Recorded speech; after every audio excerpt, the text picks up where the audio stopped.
Comey was spying on Trump. Well, the reason he was writing the memos was to create a record so that he could destroy No him. American knowingly colluded with the Russians to interfere in our election campaigns. Oh, wait, unless you mean Hillary Clinton. Whenever you hear the word impeachment, I want you to substitute another word: coup.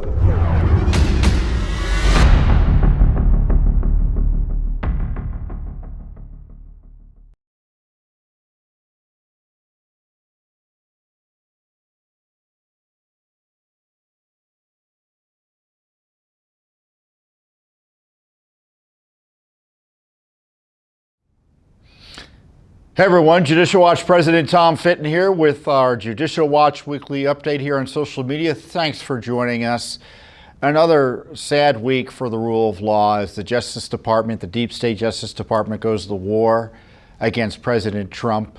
And of course, the casualty is our Constitution and our Republican form of government. And I'll talk about that. Just unbelievable developments, but in some ways not surprising, certainly if you've been following Judicial Watch for a period of time. We have sued the FBI for documents about the mysterious death of Seth Rich. We have new documents about who Rod Rosenstein was talking to while he was at the Justice Department. And you'll be surprised to learn, or maybe not surprised to learn, that his pals included many people in the Obama gang. And plus we have a disturbing group of documents about the abortion issue that I'll be discussing with you. And frankly, they're the most disturbing documents I've ever seen in my time at Judicial Watch. So you're going to hear about that as well. But first up is the current crisis, the ongoing crisis. It really has never ended. The president beat back acquittal, but the coup has never stopped. The pressure on him continues, and it's just a matter of where it's coming from. Initially came from the Obama administration with the illegal spying on him. It came from the Clinton campaign that was working all the various government agencies, the State Department, the CIA, the Defense Department, the FBI, the DOJ, all to launch spy efforts against the president based on lies. And then the president becomes president. State Department's pushing garbage information out, trying to undermine the president. We have that information. You have James Comey going to overdrive to try to destroy the president by trying to spy on him personally and directly, and then by leaking documents. You have the Mueller appointment, which was 2 years of harassment of the President of the United States, trying to entrap him and figure out ways to put him in jail, despite everyone involved knowing there never was any Russia collusion and therefore never any good faith basis to investigate him. That collapses. They move on to the coup, the next phase of the coup, which was the Ukraine corruption scandal that was more about Biden's scandal than anything the president had done. That coup was shattered in the Senate. And so within a week, they've concocted another scandal, which is somehow some politicization of the Justice Department, when in fact you've had deep state actors in the Justice Department involved in everything I've been talking about, once again rear their ugly heads to try to smear the President of the United States, vindicate Robert Mueller's sham investigation, and in doing so undermine the rule of law. So on the specifics, the week began with Roger Stone being further abused by the Justice Department. Outrageously, the Attorney General of the United States, Bill Barr, and his leadership team left in place after Mueller's investigation ended. The Mueller team that was involved in prosecuting Stone. So essentially, the same group that had targeted Stone for Mueller continued to target Stone for Barr.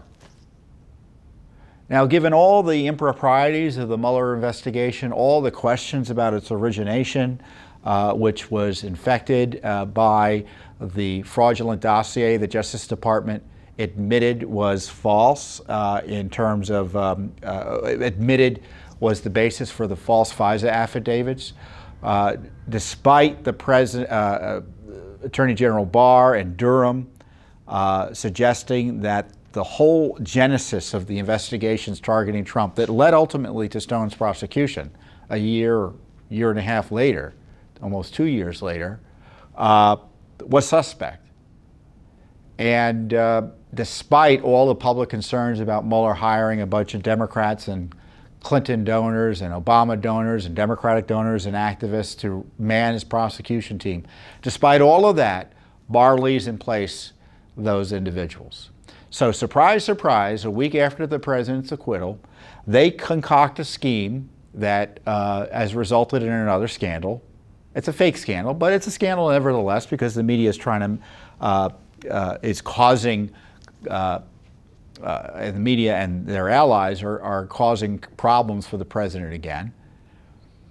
But the fake scandal is that somehow the president of the United States is not able to supervise the Justice Department. He's not allowed to talk about the Justice Department. And how did this erupt? It erupted because these Mueller operatives, of the 4 prosecutors that were involved in the in the Stone prosecution team, I think 3 of them work for Mueller, 3 of them are registered Democrats, and they went into the judge and said that that Stone deserves 7 to 9 years. When in fact, when you look at the crimes he committed, any reasonable reading of the sentencing guidelines would be 3 to 4, if that. And what is the difference between the 2 recommendations? Well, they say he made a threat. And what happened is he called a friend of his who was somehow involved in discussions about trying to communicate with WikiLeaks and things like that. And he said he saw he was cooperating with, I think, Congress at the time. And he called up and he started making absurd threats to him, saying, I'm going to kill your dog and things like that. Threats which were not taken seriously. And obviously were meant not seriously. But it was enough to get him convicted as witness tampering and things like that and making threats. So these deep state prosecutors suggested to the judge that she needs to consider these threats as serious, even though the witness himself, the target of the threats, didn't take them seriously. And they also implied, falsely, that the Stone prosecution was part of foreign intervention in our elections. He wasn't charged with anything related to that. And they also suggested he should go to jail for a longer period of time because he had violated a gag order during the trial. He wasn't prosecuted for that. So obviously a punitive, abusive use of their powers as prosecutors to try to put an American citizen in jail longer than necessary. How do I know it's longer than necessary? Because Bob Barr's Justice Department, once it became public to much outrage that they were seeking 7 to 9 years for Roger Stone, when the entire Obama-Clinton gang are walking around free, Barr admits he looked at that and said this can't be true, and it turned out it was true, and they had to file another brief stepping back from those recommendations and highlighting that the sentencing guidelines at most would put Stone away for 4 years, which in my view is still too long. And as this is all happening, the president tweets out, quite appropriately, this is a miscarriage of justice, and complains otherwise. And so after the Justice Department, as the Justice Department is retreating and suggesting that those lawyers, in doing so, may have violated the rules, that's the way I read it, all those lawyers pull back from the case. They withdraw from the case, seen as a protest. So trap laid, trap set, trap triggered. Barr walked into it. New scandal.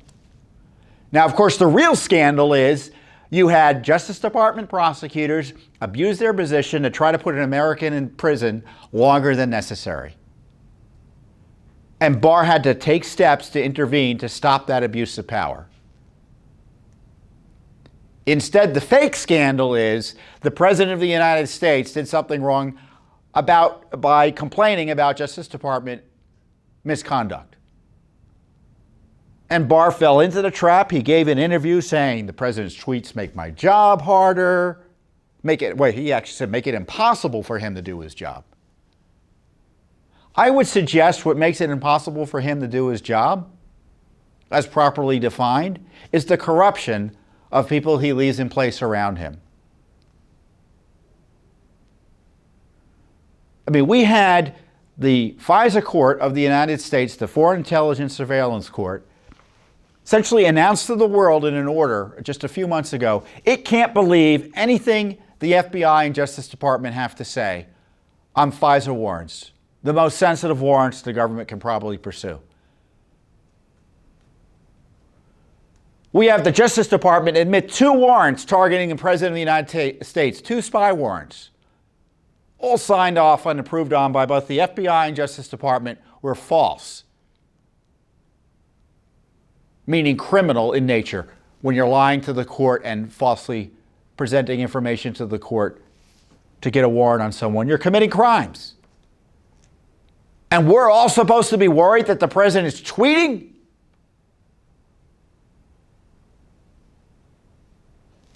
I like Attorney General Barr, but I think he's making the wrong call here, or taking the wrong approach in suggesting that it's inappropriate for the president to tweet about the Justice Department.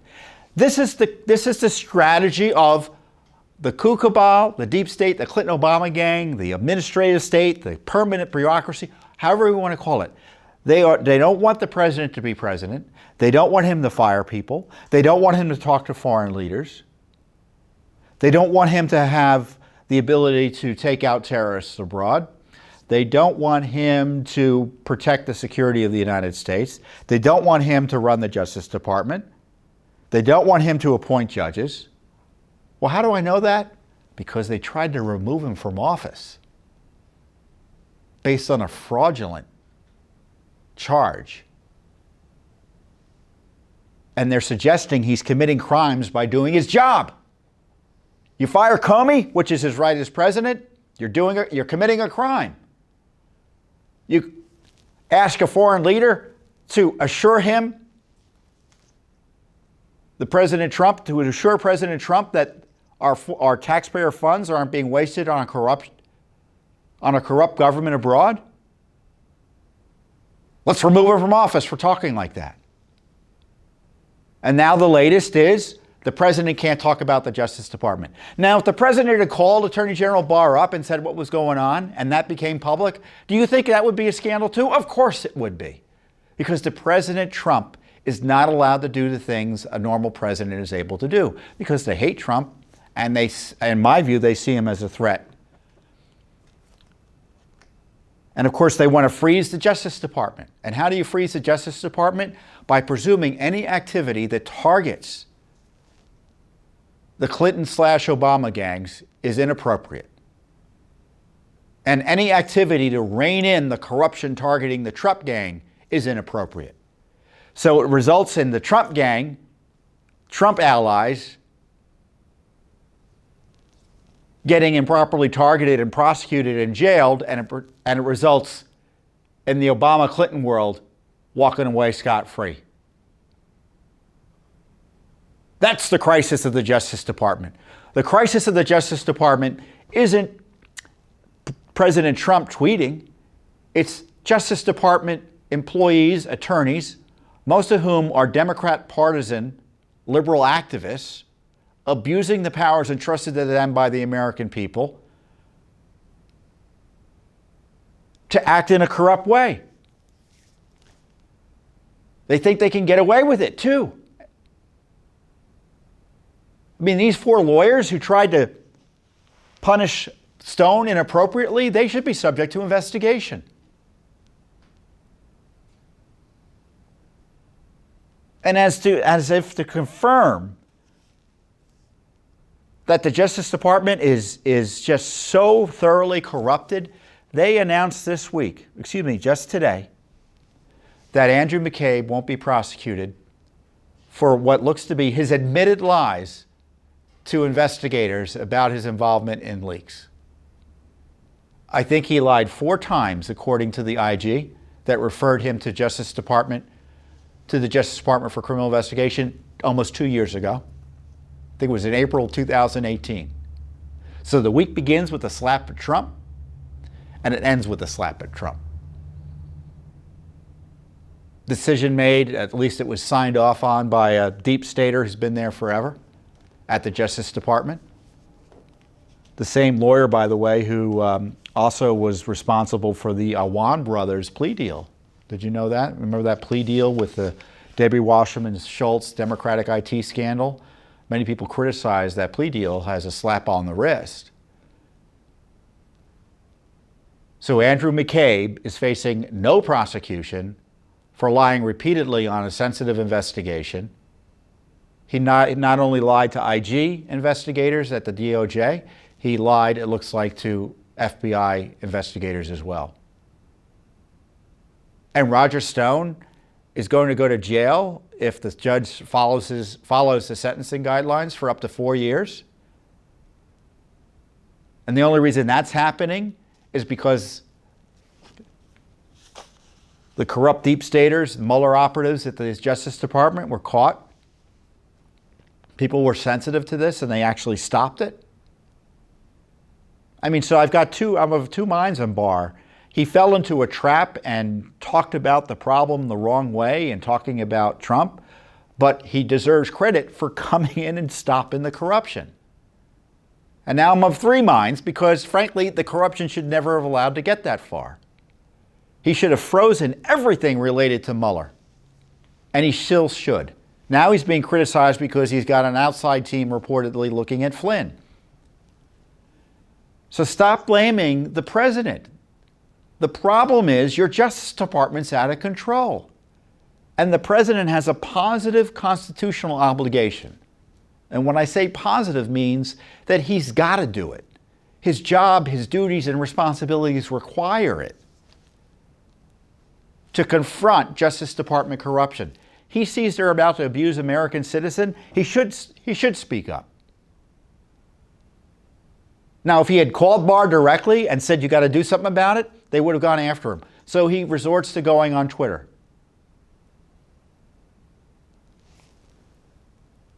And there's this big lie that presidents can't talk about prosecutions and can't direct prosecutions. That's not true.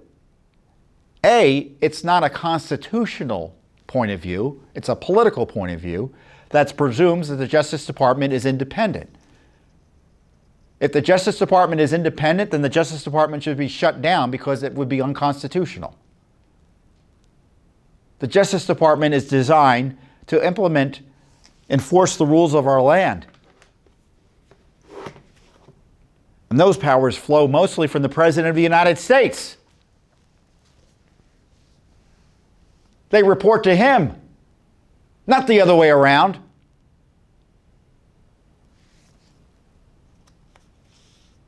President Reagan ordered the Justice Department to stop a criminal investigation into British Airways, I think in 1982. It was a criminal antitrust investigation. He said, stop it.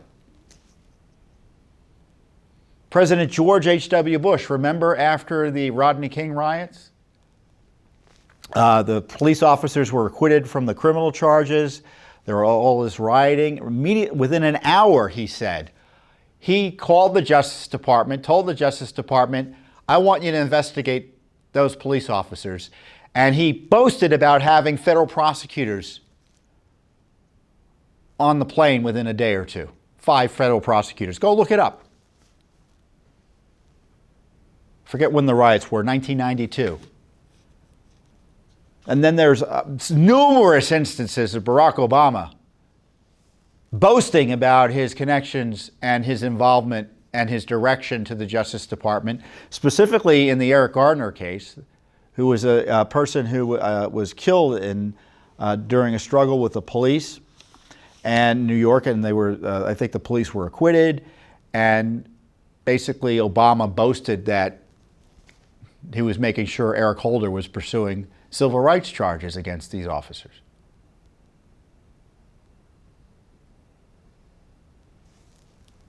The president has a constitutional duty, authority, and frankly, given the breakdown at the Justice Department, a heightened duty to take action and run the Justice Department, or make sure it's being run effectively and efficiently. Because the Justice Department is behaving in a way, despite Barr's best efforts, and we can argue about it whether they're best or not. You know I'm suspect.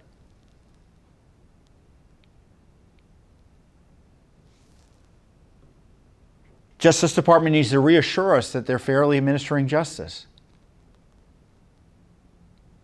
And they're not. Not if you're connected, not if you're powerful in the liberal sense of the word. Justice Department had two referrals, one on James Comey for illegally leaking President Trump's FBI files, including classified information, lying about it, lacking candor, referred to Barr's DOJ for prosecution, wasn't prosecuted. Andrew McCabe, referred for lying about leaking, wasn't prosecuted, referred by the IG.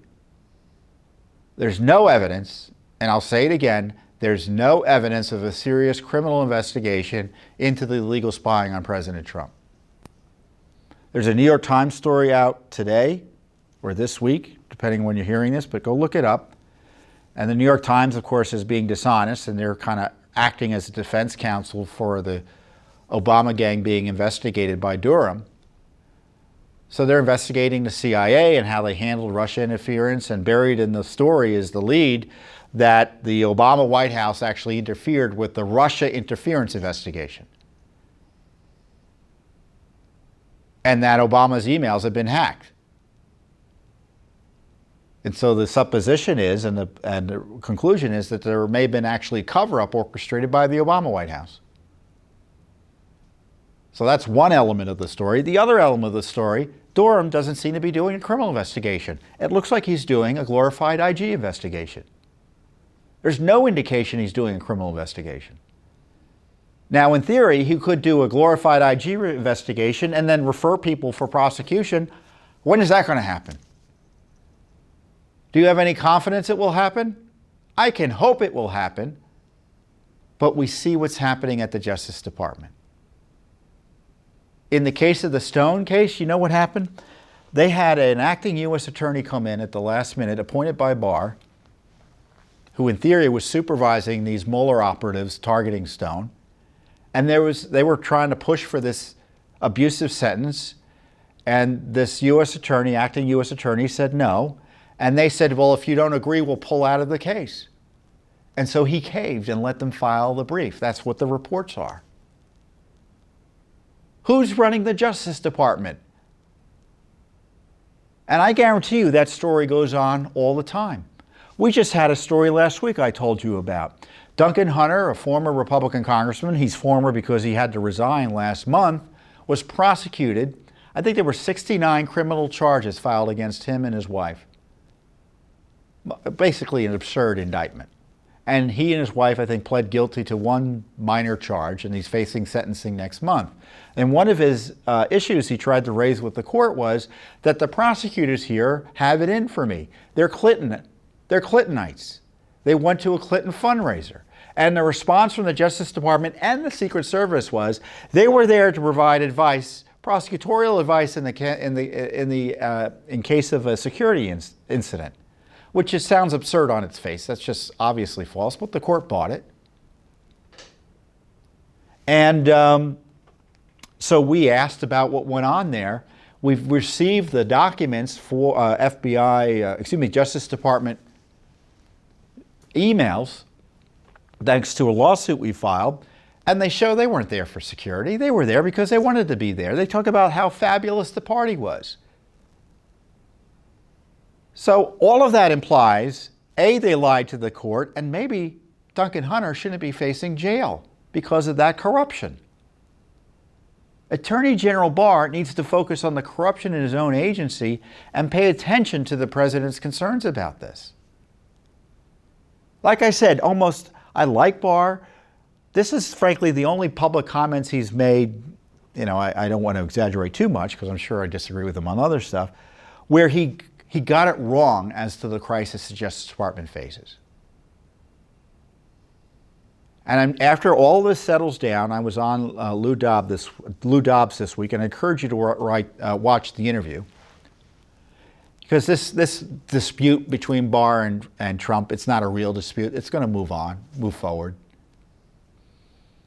But Barr needs to understand that it's about him. They are still concerned, despite my skepticism that they have good reason to be concerned. They're still concerned. And we can always maintain hope that something will be done, that the Clinton gang and Obama gang will get prosecuted for what they did to Trump and other innocent Americans. And they want to stop that from happening. So don't be distracted by the fight about tweets. Focus on the fact that Justice Department is corrupt and out of control. Barr barely has control of the agency. He is surrounded by, on all sides in terms of the media, within the agency and in Congress, by people who don't want him to do what the law requires or what justice demands in terms of Obama and Clinton. And you see they have this internal effort to try to destroy him, make him, trip him up. And as I say, he doesn't even have enough control to ensure that justice is done without his personal intervention. I mean, that's how out of control things are in the Justice Department. It's over 100, I think they have over 100,000 people who work there. 100,000 people. I want you to go back and look at another, by the way, this is another reminder. Go back and look at our case, the Black Panther case that we exposed,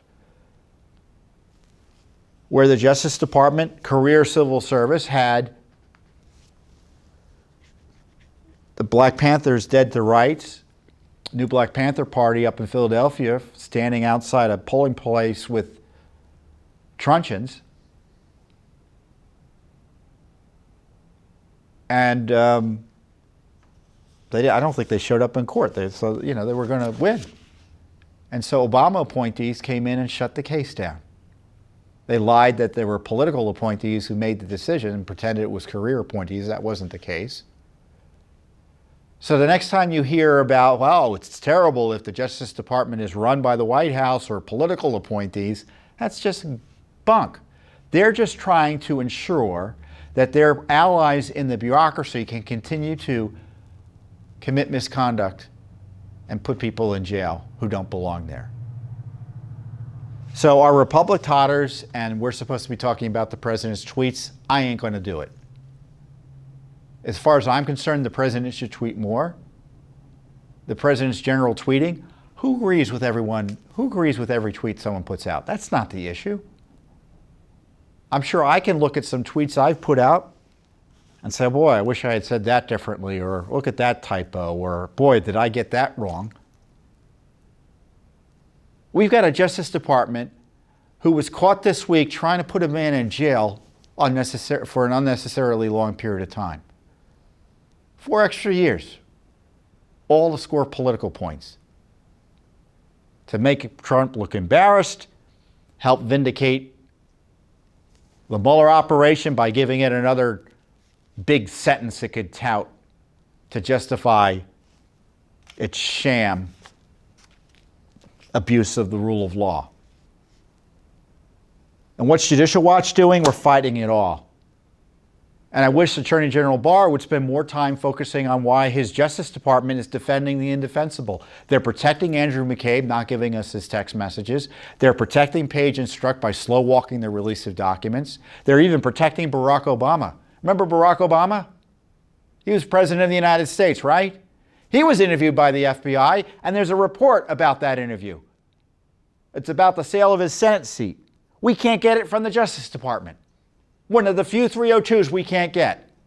They're just making up new excuses not to give it to us. This Justice Department sent 6 lawyers to court just a few weeks ago, middle of December, to try to shut down our efforts to question Hillary Clinton. This Justice Department is defending virtually every effort to stall the release of records about every major scandal you care about. But whoa, we don't want the president tweeting about that, right? Wrong.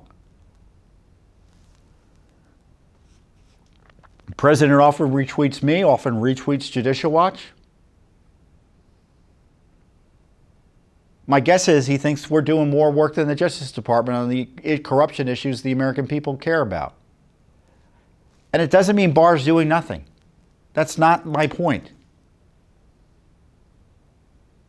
The point is the Justice Department needs to be a focus of significant reform, and we need to have high expectations and a recognition that they've been out of control and there's got to be serious justice.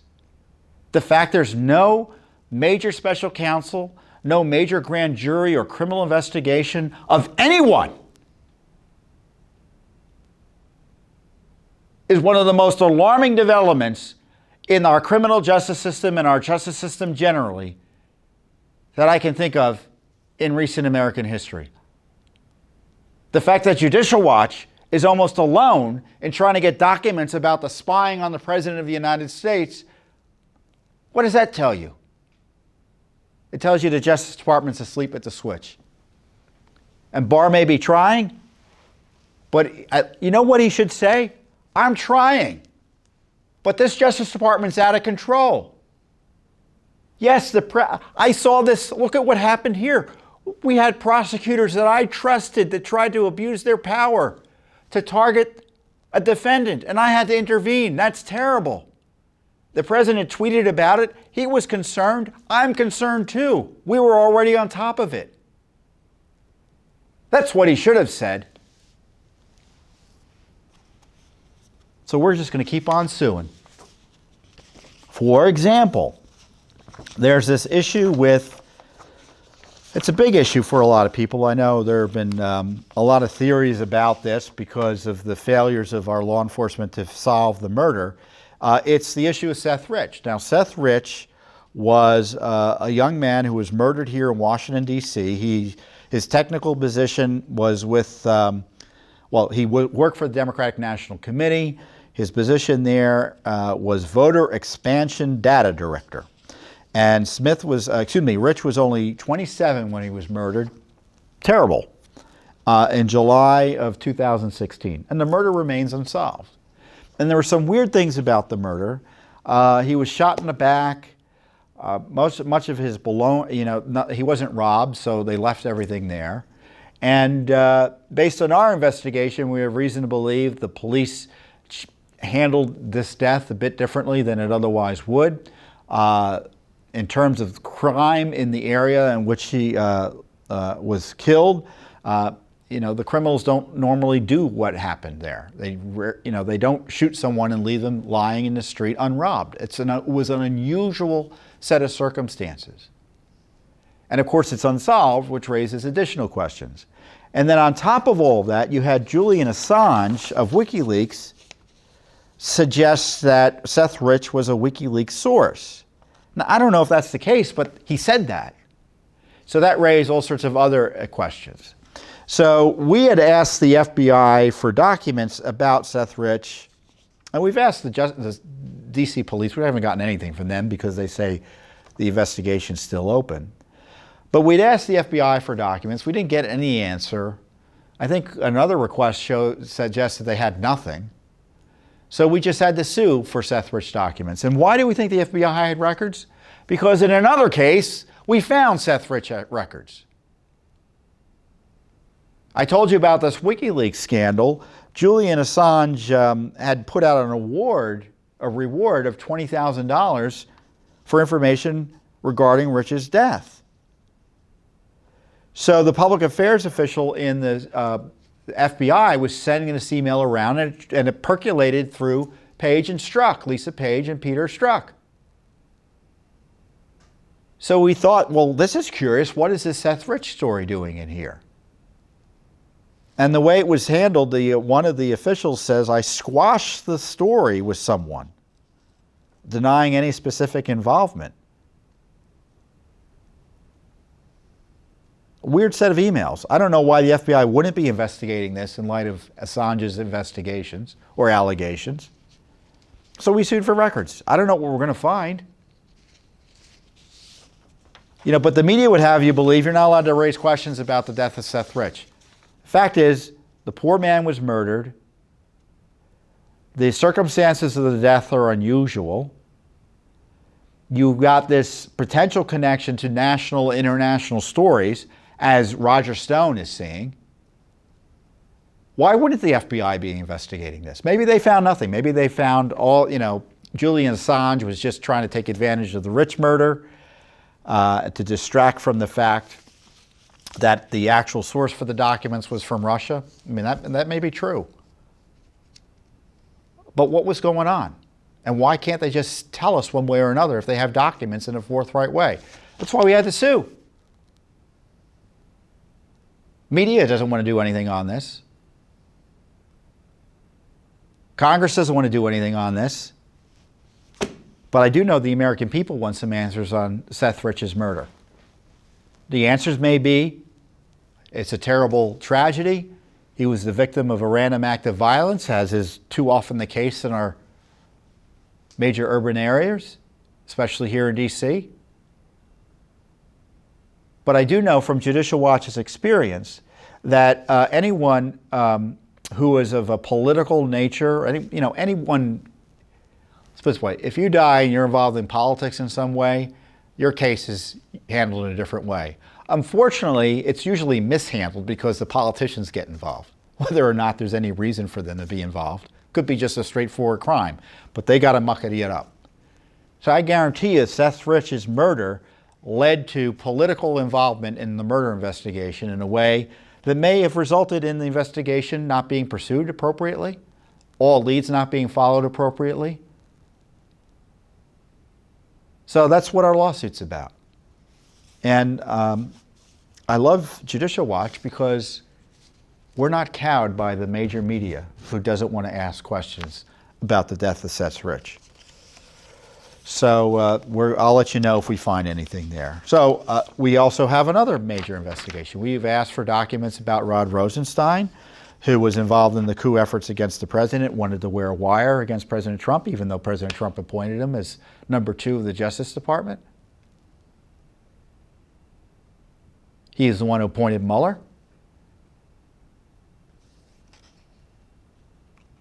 He's the one who was involved in talking about invoking the 25th Amendment, organizing that coup against the president. Really a key figure in the Justice Department. He was running things because Sessions was out of it more ways than one.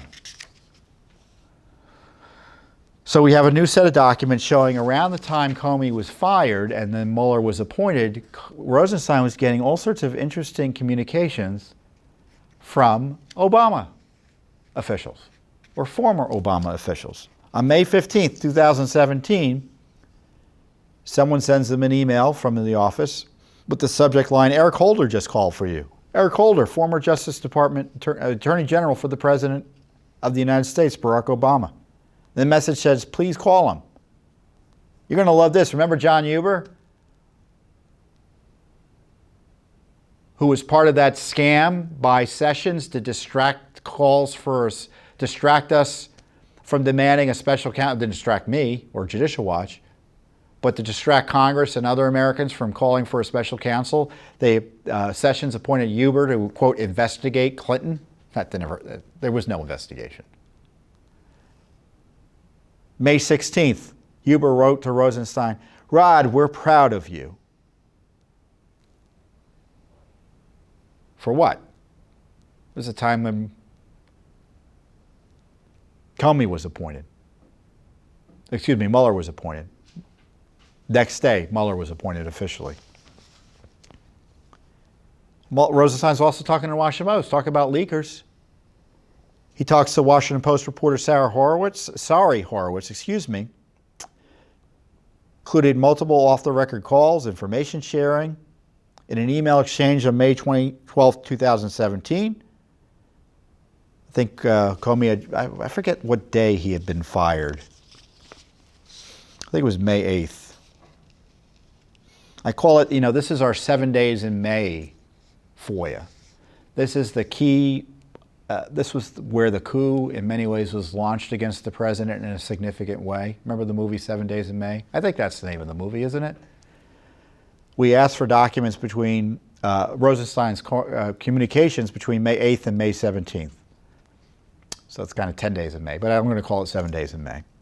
So he's talking about wearing a wire on the president, using the 25th Amendment, and out of that also flowed the appointment of Mueller. All that took place within that time period. So he's getting calls from the Washington Post, and she's complaining, the reporter is complaining about the DOJ spokeswoman, yelling at her. So Rosenstein offers to talk to the spokeswoman for the Washington Post reporter and tells her, I will talk to Sarah.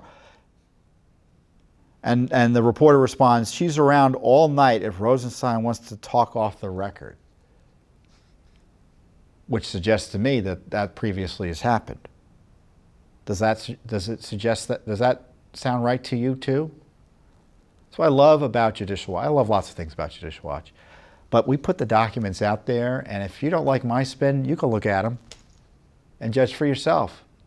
We're not hiding them from you. Go to our website, judicialwatch.org. You can look at these emails. Maybe you'll find something we missed. And if you do, let us know. In an email exchange around the time of the 13th through the 16th, again, Horowitz requests that they speak off the record again. Rosenstein replied by sending her a link to a story, a nice story about him in the Baltimore Sun. So he's doing his own press, which is fine. But it certainly shows that he was not a person who was keeping secrets at the Justice Department. And I think there's enough here to suggest there should be a more serious investigation of whether he leaked anything inappropriately. On May 18th, 2017, she emails him with the subject line, urgent, to ask him about President Trump being the focus of an FBI investigation. Can I please talk to you as soon as possible on deep background? So it's not clear what they talked about.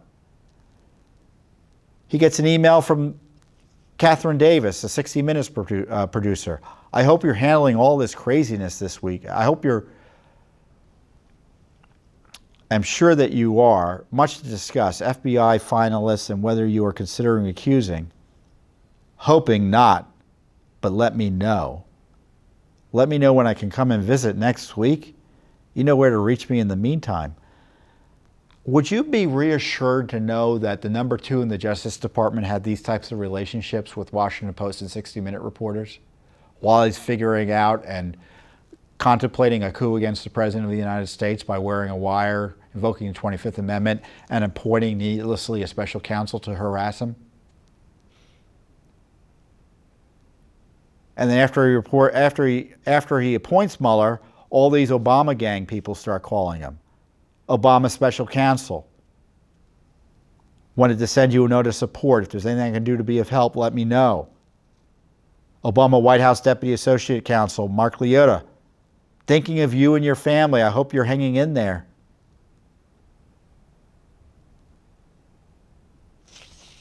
Interestingly, he emails Brett Kavanaugh for Judge Bates' cell phone number. Judge Kavanaugh was on the appellate court at the time, and Judge Bates was a district court judge.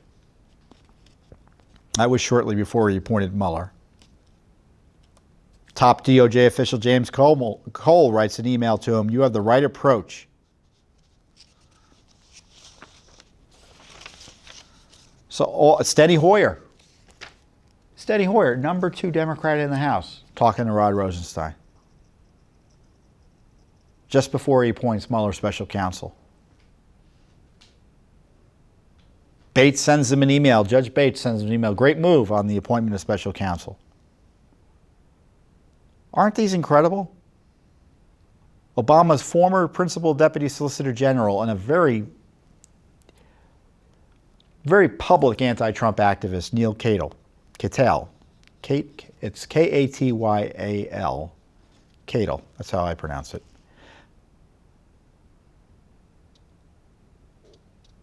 He wants to talk to Rosenstein. He wants to call him. Excuse me, Rosenstein wants to call him. Really astonishing emails. And courtesy of Judicial Watch, not the dishonest media, and not the hapless Congress. So I have another set of documents I want to talk to you about. And these are really, and I don't say this lightly, because I've reviewed probably hundreds of thousands of documents in my I'm here almost 22 years, believe it or not. 22 years. I was mighty young when I began here at Judicial Watch. This is these documents we've received, thanks to a Judicial Watch FOIA lawsuit, are the most disturbing documents I've ever reviewed. And why is that? Because they document the transfer and sale, for profit or not, is a legal dispute or a legal debate or debate factually. But they document the transfer and sale of the body parts and tissue of aborted unborn human beings. You may recall that there was a controversy last year that there was trafficking in the body parts of unborn human beings. And the question is whether it was contrary to law or whether they were following the law. There's a federal law that regulates the purchase and acceptance of human fetal tissue for research purposes. It is unlawful to knowingly transfer fetal tissue for profit. Interestingly, according to the documents that we've received, it was found that federal regulations for the protection of human subjects do not apply to the above-named activity. What is the above-named activity we're investigating? The creation of humanized mice by a scientist or a lab associated with the National Institutes of Health. And they were buying the organs and other tissues related to from aborted unborn human beings from the first and second trimester. These are the documents, 676 pages, and they're hard to describe. When you see an invoice, let me pull one out here.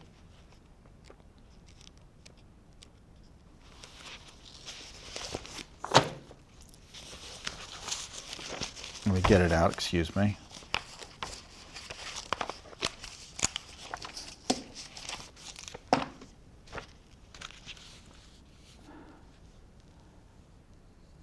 Thymus, second trimester. Liver, second trimester.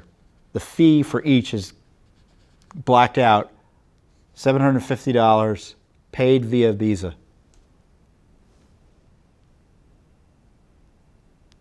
Document after document showing that livers and organs of unborn human beings in the second trimester are being sold to this lab. Now, they would say not at a profit, I would presume. That deserves further investigation, and frankly, it ought to be under criminal investigation. But really disturbing material. And I tell you, we've got all the documents here. You can go through and see document after document. It is a catalog of horrors that I've never seen before here at Judicial Watch. Products of human conception is what it's called in the documents.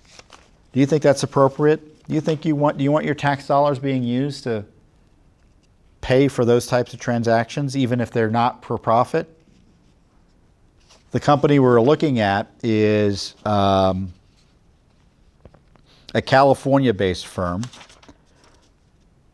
Advanced Bioscience Resources.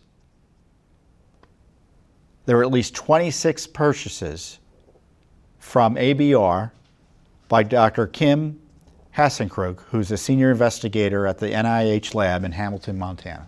That's what was going on here. We've got the documents. The purchase orders associated with the transaction state these tissues, liver, thymus, are required by Ron Messer for ongoing studies of HIV in the Hassenkrug lab. That's the Montana lab. Our mice will be ready for reconstitution soon.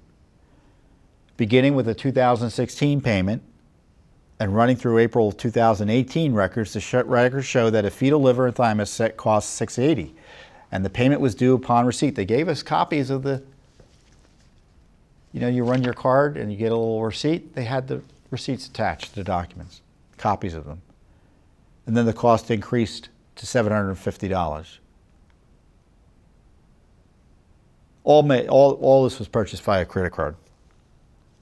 Again, there are criminal referrals on this activity by House and Senate committees.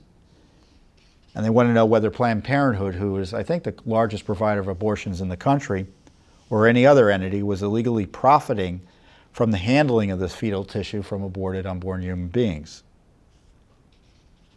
The records include a November 2009 request for review of research activity involving human subjects with the protocol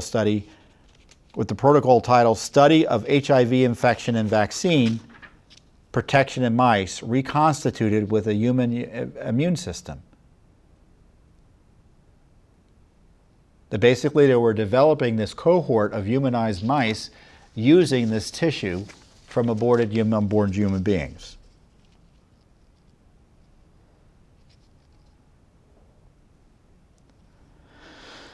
So this is pretty terrible stuff. The firm is described as a nonprofit corporate foundation, is devoted to providing services in connection with the procurement of human organs and tissues for medical and scientific research. Where are the subjects of this research activity located? One of the forums says.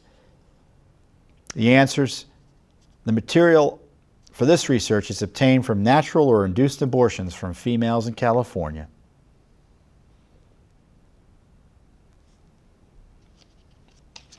Don't worry, they're protecting the identity of the poor women whose unborn human beings, who I'm sure who were told they weren't unborn human beings, morally or biologically. Certainly they're biologically enough of human beings to have an organ that they could transact with. I tell you, I've never seen anything like this before in my life. I hope never to see it again, and I hope it's stopped. I'm not confident it's been. Every responsible official of government, from the president through the HHS secretary, Henry Azar, should investigate and stop the trafficking of the organs of unborn human beings. I think you would agree with that. As far as I'm concerned, these are taxpayer-funded, Frankenstein-type experiments. And as a taxpayer, I want no part of it. I understand they're trying to come up with a solution to a disease, but the means does not justify the ends. So this has been a curious week at Judicial Watch. It started with an attack on the president, ended with an attack on the president and the rule of law. Andrew McCabe has gotten out scot-free for his violations of law. The Justice Department has further exposed itself as an opponent of the Constitution, Republican governance with a small r. And once again, Judicial Watch is stepping into the gap, exposing corruption at the Justice Department, suing on one of the biggest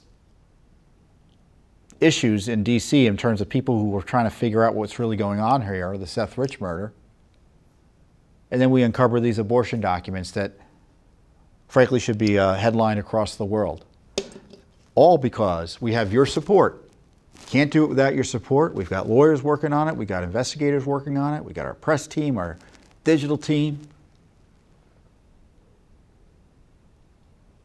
We all do it with your support. And all the work I'm talking about is because of your support. And I appreciate your standing with Judicial Watch. Our Constitution is under attack. We are in a crisis nationally in terms of the rule of law. And I'd like to think that Judicial Watch, and I know that Judicial Watch is, because we've got millions of supporters, is on the line. We're on part of this thin blue line, practically speaking, defending the rule of law in our constitutional republic. And again, we do it with your support, and I thank you for your support. And if you're not supporting Judicial Watch, I think I've given you plenty of reason to join our movement. Thank you, and I'll see you next week here on the Judicial Watch Weekly Update.